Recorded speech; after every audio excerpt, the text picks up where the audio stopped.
આ તરફ ગ્લોબલ સમાજમાં ભારતનો વટ પડે કે ના પડે, ભારતના અસલના રાજઘરાણાની સ્ત્રીઓએ પોતાની ઇજ્જત અસ્મત બચાવવા અગ્નિજોહર જલજોહર કરવું પડતું હતું. એ પરથી શીખ લઈને આપણે પોતાના ભારત દેશના બધી જ બધી જ જાતિ, ચાહે બ્રાહ્મણ, ક્ષત્રિય, વૈશ્ય હોય કે શૂદ્ર હોય, બધાને જ અસલના રાજઘરાણાની સ્ત્રીઓની સફેદ પીળી ચામડી ના ચોદાઈ જવાના ભયને લીધે આત્મહત્યા કરીને મરવું પડતું હોવાથી ભારતના બધી જ જાતિના સ્ત્રી પુરુષોને કલકત્તાની કાલી અને નારાયણ જેવા કાળા જ રાખવાના, કે જેથી આપણા દેશના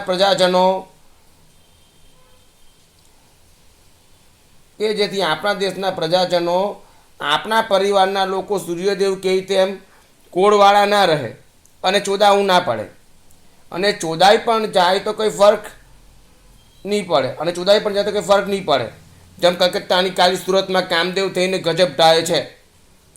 અને આપણા ભારત દેશના બધા સ્ત્રી પુરુષોને સિદ્ધિઓ આપીને કહી દેવાનું કે જાઓ ફોરેનના કોળિયાઓને જઈને ચોદ્યા કરો.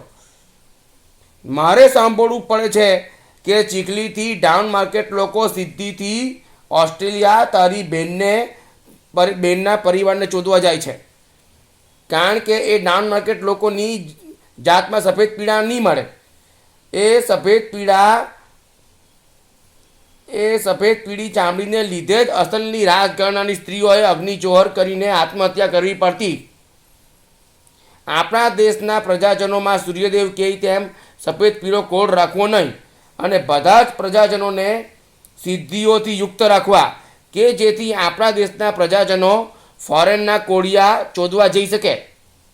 આ મૂર્ખ એકલિંગજી શંકર કોળિયાના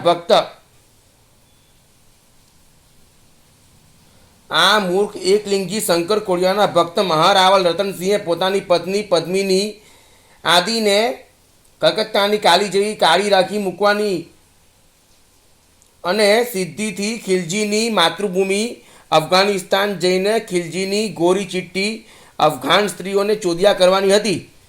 આપણા ભારત દેશના સ્ત્રી પુરુષોને સૂર્યદેવ કહે તેમ કોડ રાખવો નહીં અને બધા ભારતીયોને સિદ્ધિથી યુક્ત રાખવા.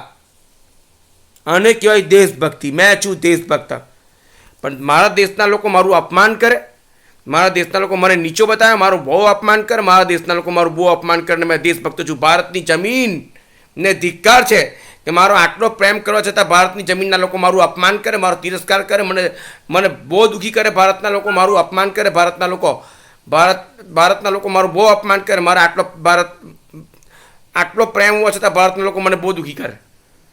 ભારતની જમીનને ધિક્કાર છે ને ભારતના લોકોને ધિક્કાર છે.